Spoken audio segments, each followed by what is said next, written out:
Okay, you guys, hello everyone and welcome. My name is Jennifer Blackard and I'm the founder of Happy Empires, which is a new version of my old podcast. We've just renamed it, and I want you to make sure that if you love this content to give us a 5-star review on iTunes, and we will send you my book, Simple Marketing. All the details on how to do that and where to send that is below.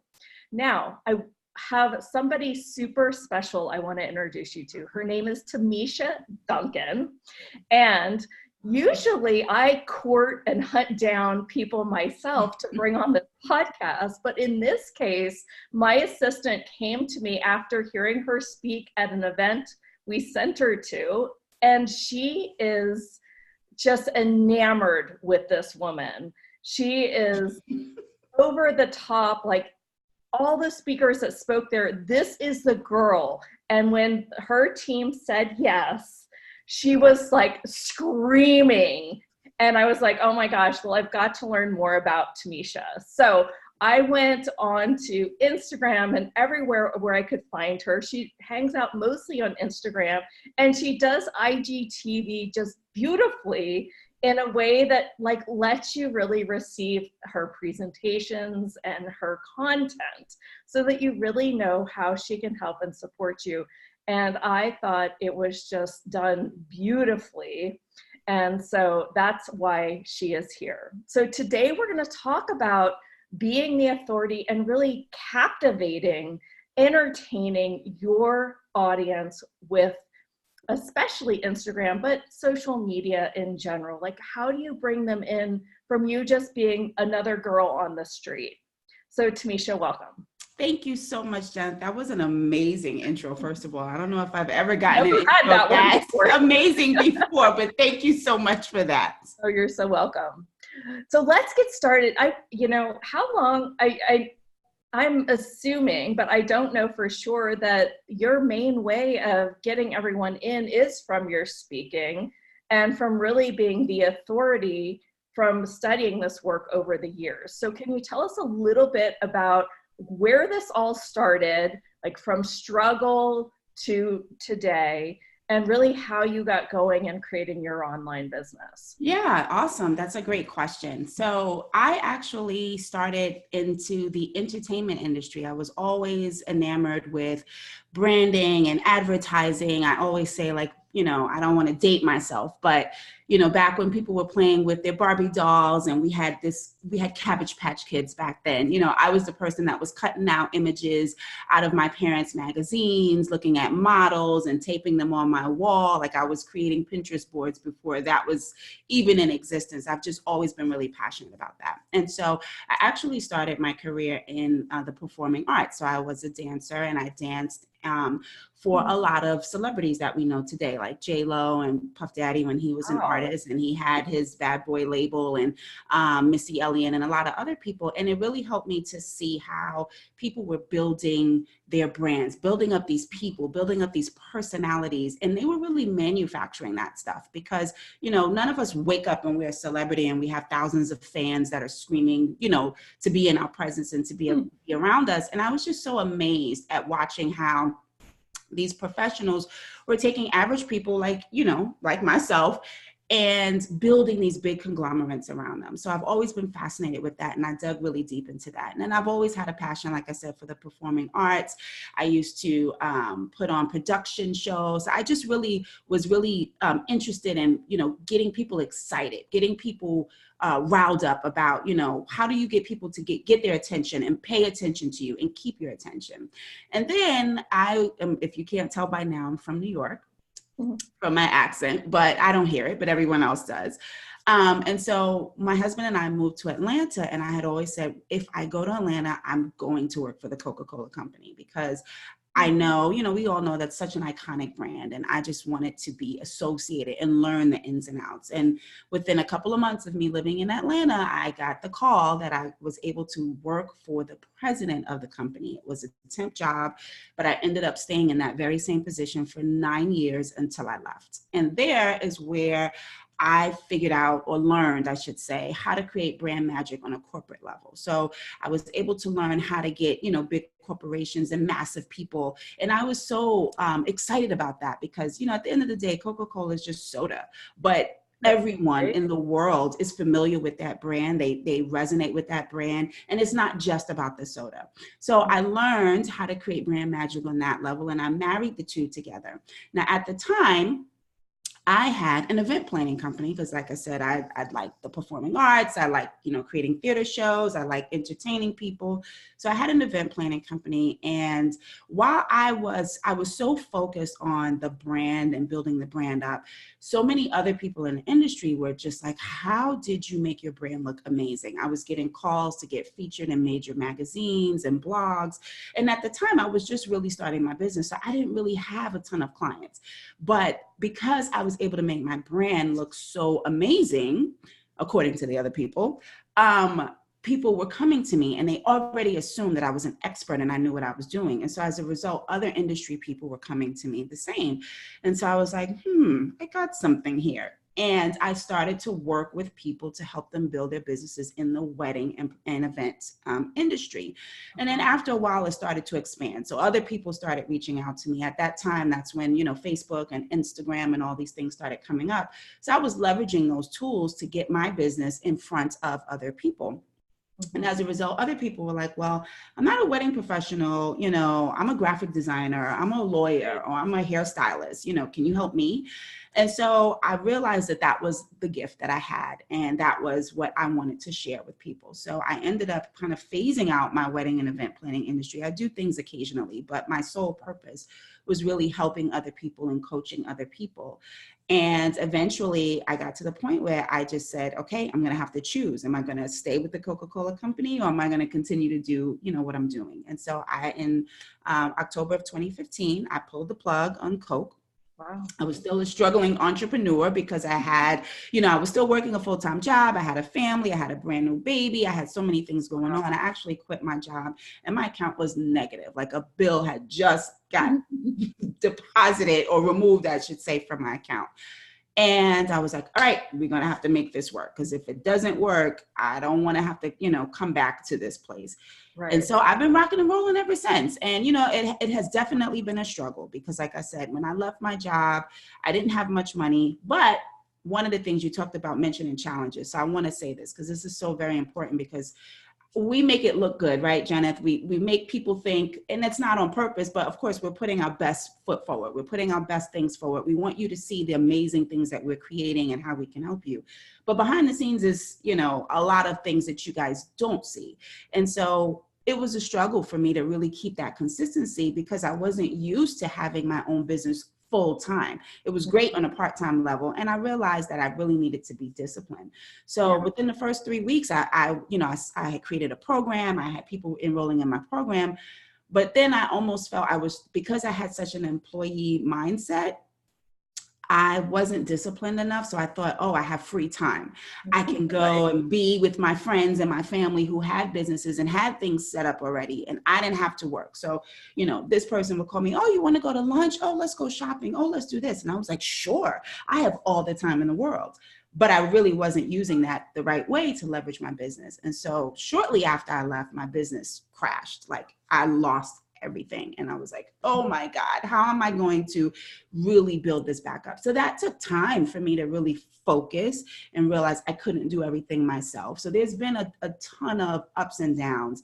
But to this day, I can say that leaving the job and even going through those struggles was one of the best things that I had ever experienced, because it really gave me intel on how to build a business and then how to show other people how to really build a foundation for your business and build a brand for your business. So that's the long answer to your question, but I actually just started speaking from people hearing me speak and speaking on social media. And then here it is. I'm just now speaking on stages.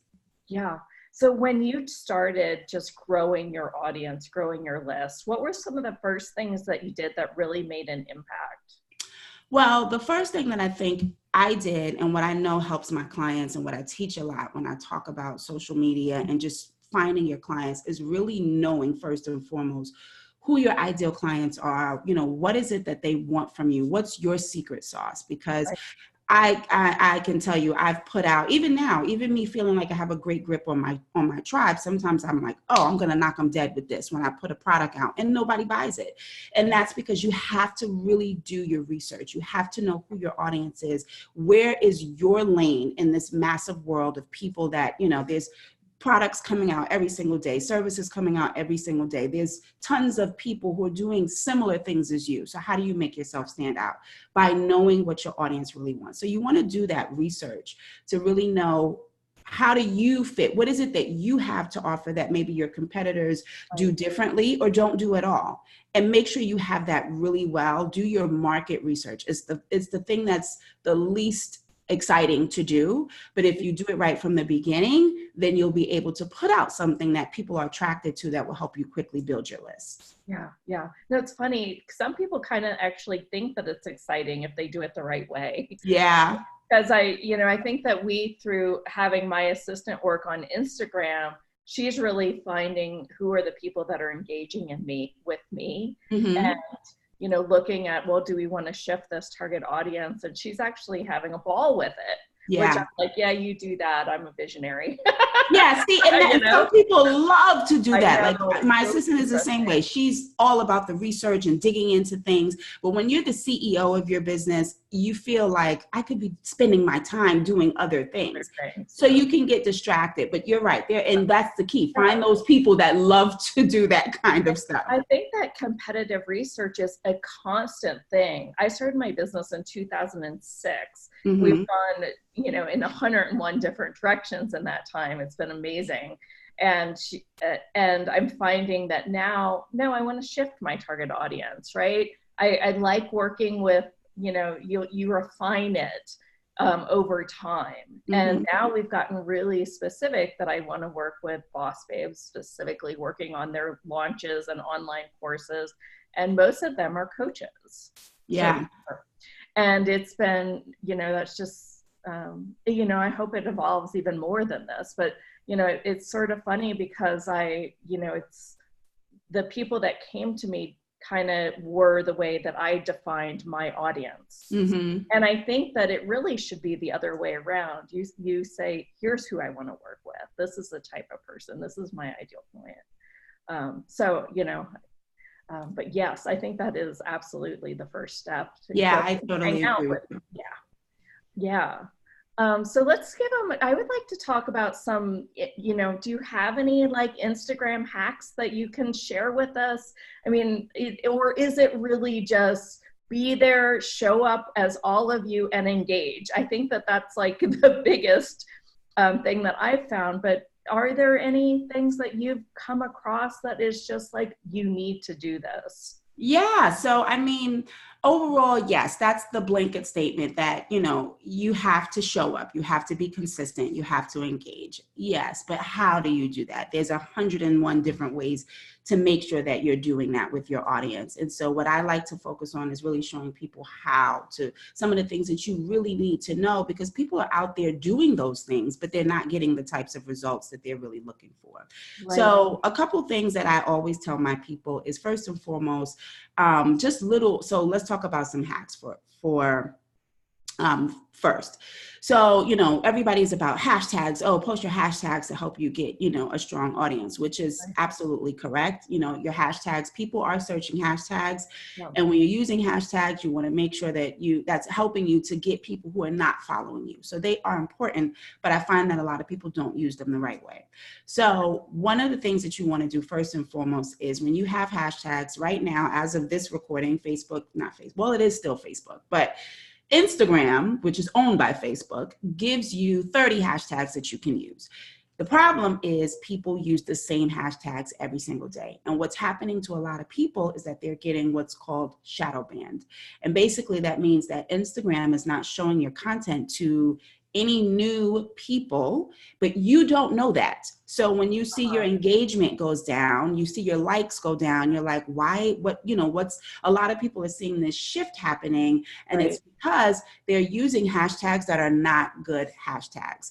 Or because you're posting the same things every day, because Instagram is cracking down on these third-party softwares or bots, as most of us know, if you're doing the same thing every single day, so you're posting the same hashtags every single day, it can trigger something in Instagram to make them think that you are a bot or you're using a third-party system, and they will block your content. So what you want to do is come up with several different hashtag banks to use and rotate them out. So don't post the same exact things every single day, or switch up the hashtags. Even if they are the same, put them in a different order.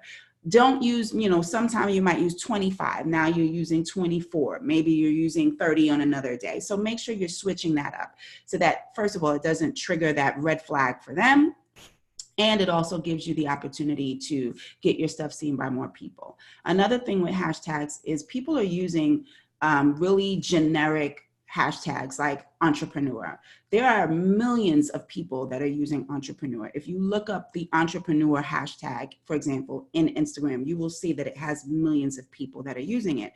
The problem with that is if you do not have high engagement, if you don't have a lot of followers, if you don't get a lot of likes yet on your content, using that hashtag is literally like trying to find a needle in a haystack. You will not be found. Your information will not be found because there are tons of people that are flooding the system with that. And the people who have the most engagement are the ones that are at the top of the list, so to speak. So it's all about ranking, which a lot of people don't know. Your content is ranked in a system based off of your engagement, your likes. So what I always tell people is use hashtags that are more refined to your niche. I say niche, some people say niche, but use hashtags that are more refined to your niche. So if you're in a local particular area, you might want to use a hashtag that's specific to your location or your city or your region, something that your people would be most likely to use versus something so broad like entrepreneur.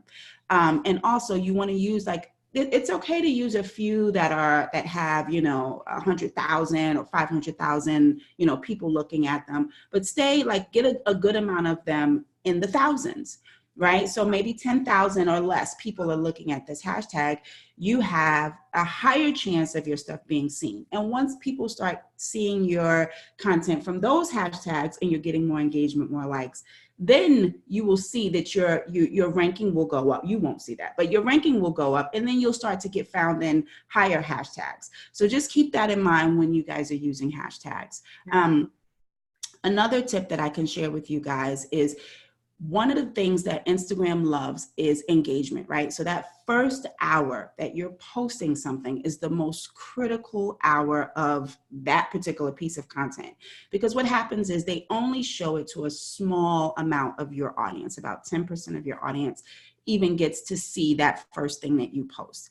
And they gauge how many people are interacting with this content within the first hour. So if a lot of people are interacting with it, they're commenting or they're liking or, they're sharing it, then it triggers something in Instagram to say, oh, okay, a lot of people like this stuff. Let's show it to more people. Then they'll start opening it up, okay, to more people. Yeah. So don't just post something and walk away from it. What about having other accounts and then commenting from those other accounts? That counts as a comment, right? Yes. So everything counts as part of engagement. So if someone comments, you like their comment, you reply to their comment. That is also a part of engagement. So you want to reply to every single thing, and don't just hit that heart button to say you like it, but actually reply with something, even if it's a simple thanks, right? You also or an icon, right? Right. Something the jury is still out on this, but people are, they say if you do more than 4 words, that really counts as heavier content. I don't know that has been proven, but it doesn't hurt to, and that part I say is important because you don't just want to say, okay, thanks. This is actually your opportunity to build your tribe and engage with people and show them that you care. So why not use that to have a conversation or ask them questions, because now you have their attention. I had somebody once tell me that everything that somebody posts, you should always ask them a question. Absolutely. And I did this once on Facebook, and it was a speaker on the stage, and she said, just ask them, do you like Brussels sprouts, yes or no? And Mm-hmm. I did that, and within like the first 5 minutes, I had more comments than I've had like almost all year, right? And every question, every time they were like, "Oh yes," I'd be like, "How do you like them?" Or Mm-hmm. something like that. Or do you like them roasted? Do you like them with garlic?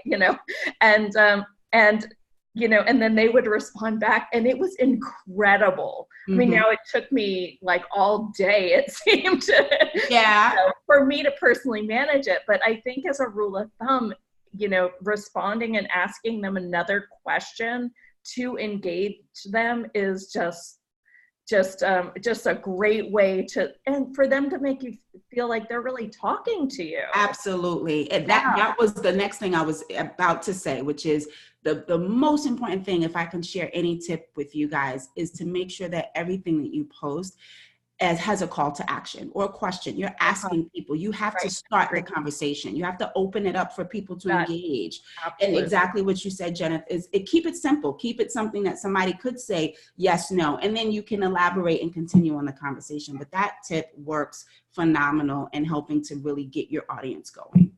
Love that. Love that.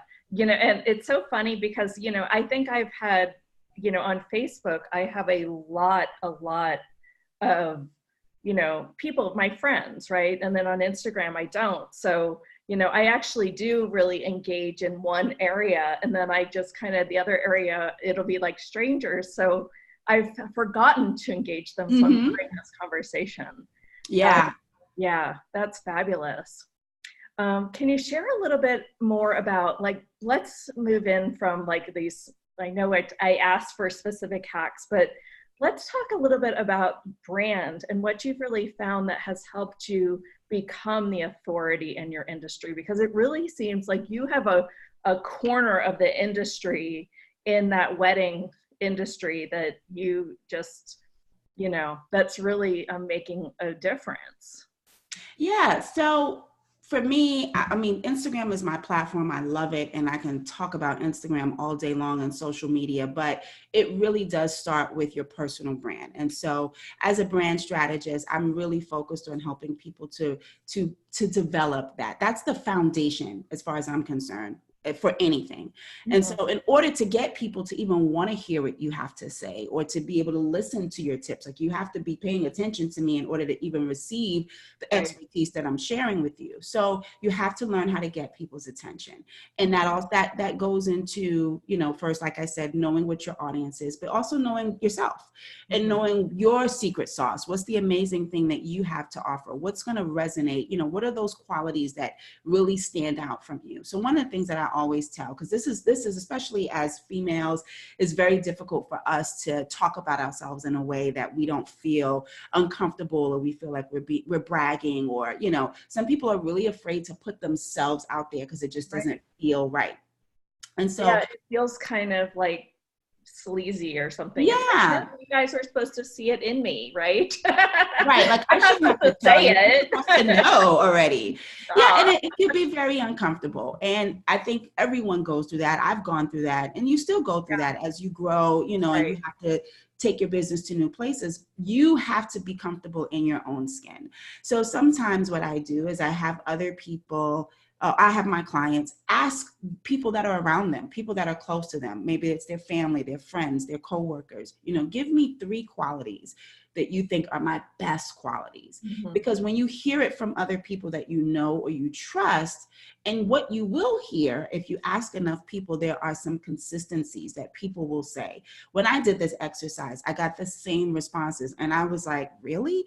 I didn't even think of those things about me, but it allows you to really understand how people perceive you, because really what your brand is your reputation. It's what people say about you when you're not in the room. So how do you form this reputation? You got to know what your strengths are, and you have to play to those strengths. How do you want to connect with your audience? What are those things about you that you think they would be excited to know? Because most times we resonate or we gel with people who are like us. So there's a tribe of people that are just like you, that love what you love, that eat what you eat, that watch the same shows you watch, that are into the same types of things, that will really truly appreciate what you have to offer. So you can be authentic. Because what happens is not most, but a lot of us, see people in the industry that are doing so well, and we automatically think, oh, I've got to be like that person.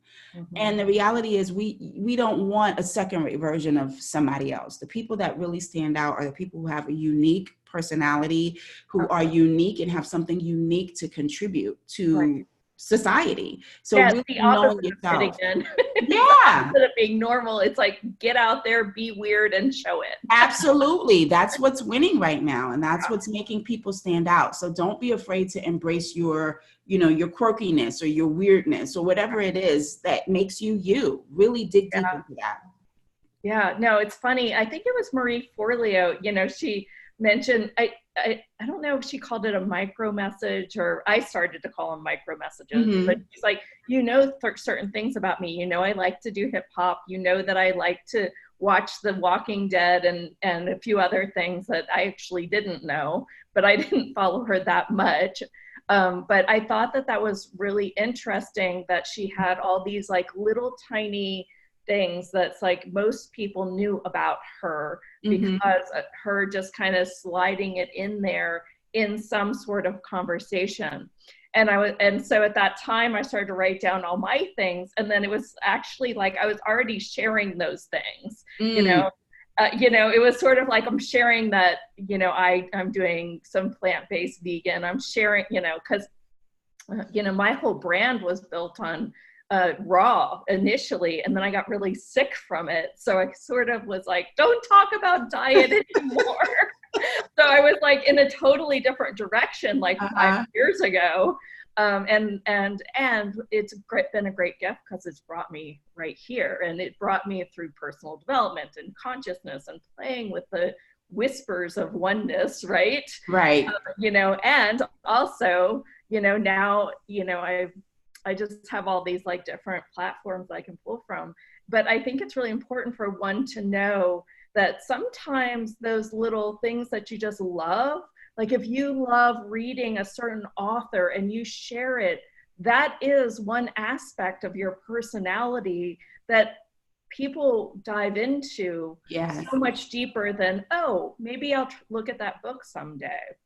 It's like, I don't know, I think that it's like little things like, I read this one author and I was telling somebody, and sometimes like, you space out and then you have to reread. I say, I don't even space out. I just like reread paragraphs because I like the way that she artistically writes it. And she was like, oh my gosh, I've worked with you for 6 years and never knew that about you, that you were like, and so I started sharing that with some of my social feed, and people are like, I love that author too. It's just kind of funny that, how that creates your personality instead of just like, here I am, a robot teaching you this. Right. It humanizes us, and you want to create that human interaction, because if you don't, then it just puts you in a category with, either other people, or people can't really connect and vibe with you. It just kind of bounces right off. So humanize yourself as much as possible. Don't be afraid. What is one of the quirky things that you share in your daily life that people for me, really relate to? I'll tell you this. I don't know if this is quirky, but when I first started my business, I was really afraid to share my personal life, specifically being a mom and having 2 small kids. And at that time, when I was really like getting out there, and I was showing up, on Periscope and all these other platforms. That's when Periscope was really big. So I was like going live like several times a day, and there would always be a kid that was like, Mommy, can you help with this? Or crying in the background. And I would be like, be quiet, get out here, Right? And I was just like, I was like, oh my God, they're going to think I don't have my life together because, you guys, I can't keep you guys in control. So how am I going to help them with their business? And then it just finally hit me. And I was like, this is me. This is my life. This is the crazy that goes on. Right now I have a 5-year-old in the bed who has a fever, and I'm like, okay, this is my life. This is how I have to coexist. So I really started letting them and what happens in my life a little bit more, out there so people can really see. And I realized it was like at that moment that my business took a shift for the better, because people really started to see me for as a human. And I would get, people were like, wow. It wasn't until they saw me, maybe without the makeup and without the perfectly curated, Instagram post. And it was just like me with my hair up with a messy, spit up shirt on. And people are like, oh, she's a real person. And I started to get way more engagement, way more people wanting to work with me, because now they could see a piece of themselves in me, what was happening in their life. And that was one of the best decisions that I've made. I do share occasionally like things like I can't swim and that I'm afraid of fish and stupid things like that. And people are like, what? And when I tell my story, I talk about like my dance career, and that's something I'm very passionate about. So people get to see different elements of what makes me me. And that really took a shift for me.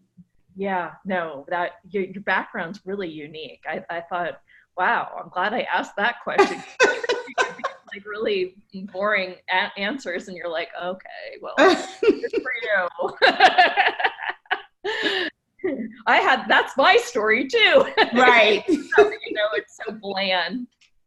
Wow, it's been a great conversation. Timeesha, where do they go, to get started with you? Do you have a free gift, a goodie, or something like that, so that they can get started with in learning more? Yeah. So right now, well, first of all, you can find me at TimeeshaDuncan.com. I'm Timeesha Duncan everywhere. On Instagram is where I hang out the most. I'm there several times a day.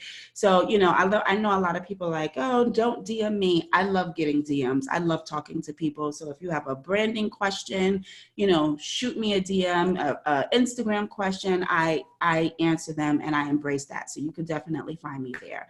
I have a free class that if you guys are interested in it, it's called How to Make Your Brand Stand Out in 2020. And inside of that class, I teach you the one thing that you need to do to make sure that you outshine your competition. And I share with you strategies and tips to how to really leverage your personal brand so that you can find your ideal, your dream clients, and then how to create your brand, how to create your packages, how to do all those things to create consistent clientele so that they're now telling other people about you. So you can really build your list, build your brand, build your following, and really build your influence, leveraging social media platforms like Instagram. So I'll share with you the link, Jonathan. You can share it with your tribe. All the links that you'll need will be below. Yes. Yeah. Are there any tools or resources that you also have found that we should be sharing on this conversation? So I like to read a lot. I have written my own books, but I like to read a lot. I'm always a continuous learner, and I also like to watch a lot of YouTube videos just to get other people's perspective. And I just always kind of, make sure that I'm always educating myself, because you can never really know enough. But when I learn something, then I download it to people. So right now, I'm actually, this is not off topic, but it still is beneficial, which is a book about, really learning how to manage a virtual team. One of the things that I always say is you cannot do it alone. And so this year, I'm really focused, even though I have a team, I'm really focused on getting help, because I think people confuse being an entrepreneur with someone who's self-employed. So a self-employed person their business cannot coexist without them. An entrepreneur sets up systems and strategies and things so that they can remove themselves from the business to do other things. So right now, the tool that I'm leveraging, and I can tell you guys what the name of this book is, but I'll give you the full name and the link to it, but that's what I'm reading right now to really help me to manage my virtual team. Right. I stay on YouTube, like I said, looking at other videos, other content, just to kind of sharpen my skills a bit. Right now, I'm learning how to master LinkedIn, because that was something that I wasn't really leveraging like that. And there's a lot of not that it existed. Right. No one. But there's a lot of stuff happening over there. So I would say that's what I'm focused on right now. As far as tools is concerned, I say that once more. I'm sorry. Pinterest. Say it one more time. Pinterest? Pinterest, yes, yes. I'm obsessed with Pinterest. Okay, I'll go over and hunt you down. Yes, I am obsessed with Pinterest. So you can absolutely find me over there on Pinterest. And I also have a resource that you guys, especially if you're looking to build your business using Instagram, I have a book that's called the Instagram Bible. And inside of that book, I have 101 hacks, tips, tricks, and strategies for you to build your brand on Instagram. So I'll share that with you also. Below too. All right, so we've got the virtual management book. Yes. Just so we've got it here on, we've got your book on Instagram, and we're also going to link in your social media accounts. Yes, and I'll share with you guys the free class that you guys can watch for how to build your brand in 2020. Fabulous. All right, you guys, thank you so much for being a part of the show. Remember to rate and review if you do watch on Apple Podcasts. We're also now on Spotify and Google Play. So awesome. All right, talk to you guys soon. Bye-bye, everyone.